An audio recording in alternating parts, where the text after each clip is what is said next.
Alright, so I'm in this space, and this is where this big cabinet's going to be. It's going to be about a little over 6 feet long. So what I did here today was I brought in a bunch of what's called story sticks. For instance, this here is a little longer than the length of the cabinet. Now I've got marks on it that's going to tell me where one vertical part of the cabinet stops, where the other one starts, where it stops. And I've got from about here, right here, to here, where there's going to be this open shelf here. And you can see we already have a four-way outlet that's going to be here. And what I'm doing here is I'm looking at this wall for straight. And it's actually not that bad. And then what I'll do is I've got another one of these story sticks that's for the whole height of the cabinet, which is right here. And I need to double check and make sure I'm accurate. Oh yeah, okay. Because what's happening is that it's taller in some areas than it is in others. So I have to make all these notes, and then I have to put a level on the floor. Yep. Make all those notes, and then the other thing I have to do is take this framing square and have to figure out where my vertical panels are going to be for the cabinet. I need to put it up against the wall and see where that sits on the floor, like right here. If I'm tight to the wall, I don't know if you guys can see me, but I'm a solid 3/4 of an inch out at 16 inches up. So the idea here is if you make a panel and you make it square at the corners and you come in and you try to fit that, but your floor is out of whack, your walls are out of whack, your corners are out of square, what are you going to do? If you go and try to trim that down, well, if the face frames that you made, let's say they're all 2.5 inches wide, well, if you cut something off of that to fit it tight to the wall, you're scribing to the wall, well, now that frame isn't that. What you want to do is you want to retain your 2.5 inches wide on all the frame parts and add to it in the shop when you're manufacturing it. This way, when you come in, you can scribe it, take that little bit off, put it in. You'll still have your 2.5 inch thickness on your rails for your panels. You'll be a little bit wider where you need to be for it to fit up against the wall. Same thing at the bottom. You might have to make the one corner of this cabinet panel longer. So you can cut that on an angle so that everything fits in here, everything's perfect. So that's what I'll be doing now.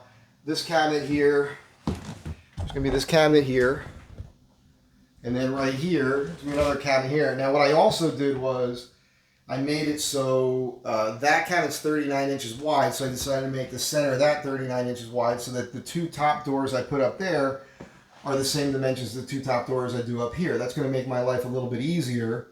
And then that hall tree thing is going to go here. Maybe a shelf here, maybe like a box possibly to put stuff, a little panel coming down, possibly a shelf down here. I don't know. I don't want it to get too deep, but I guess I can. Maybe deep enough for some shoes.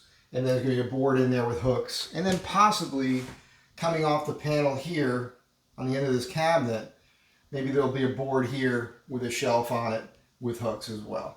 And then of course I still have to do base molding in here. None of this trim has been painted because the ceiling has been painted. You might recall I lifted this opening. It originally came all the way down to here. It was done incorrectly, so I fixed all that, but look how nice that looks. You know, that really turned out well. It lets a lot more light into this room, but more importantly, when you're in the kitchen and you're looking in here, you've got this going on. These are still the old light fixtures. I'm kind of shocked to see these things still hanging here because we were going to have an electrician come and put in new fixtures. That hasn't happened yet. I don't know why, but yeah. And then you might also recall what I did here. This was originally, this ceiling was like this plaster. It was horribly done, and I had that issue coming down here as well. So I just decided to put the beadboard here as well as on the ceiling. Oh, you might notice the Aragon Dive Master 45 millimeter, which seems about perfect for the wrist. It's just a little proud. I'll do a little whole talk up on that soon. But yeah, none of the crowd's been painted yet. I've been waiting. Obviously, after all the build-ins are done, all these casings have, this is not fun for me, I don't enjoy doing it, but all these casings have to be sanded just like upstairs. And the doors and all that, that's a separate issue. Same thing here with this door and trim. Yeah. Anyhow, I'm going to get to what I'm doing here. Map all this out correctly so I can make my panels right with the added material. Like for instance, I know that when I put a straight line here, there's a slight bow in this wall. I don't have to add anything to that, right? And the bow is such that I could actually fill that, and when I'm done, you won't notice it.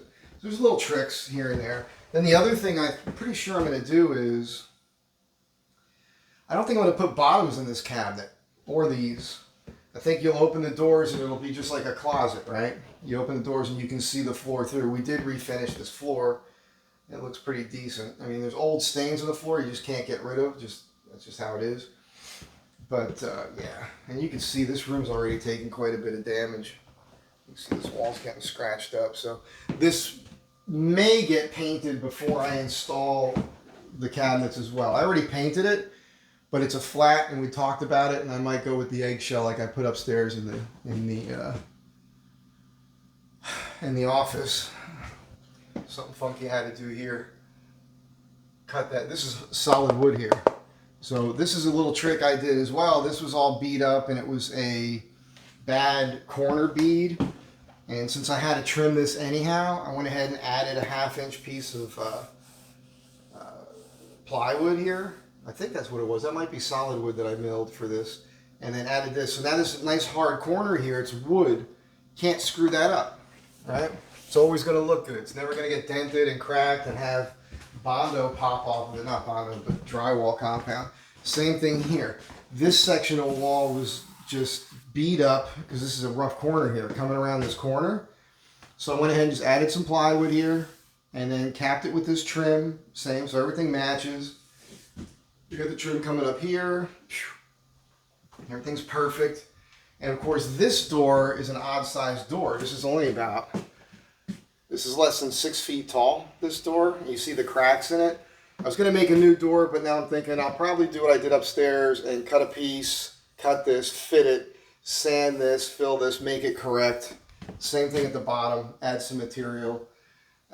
Boy, big gap here. So I'll probably have to come on the hinge side and add some material there and refit the door so it works right. But when I'm done, it'll look right. Obviously, the paint will come off these hinges. I might do the same on those two doors and paint them black like I did upstairs. And then here, there had been a door here, I guess. Back in the day, you could close this off. I guess that helped with heating the house or something. I don't know. Too many doors in these old houses. So the door was removed a long time ago, but the stop was still here.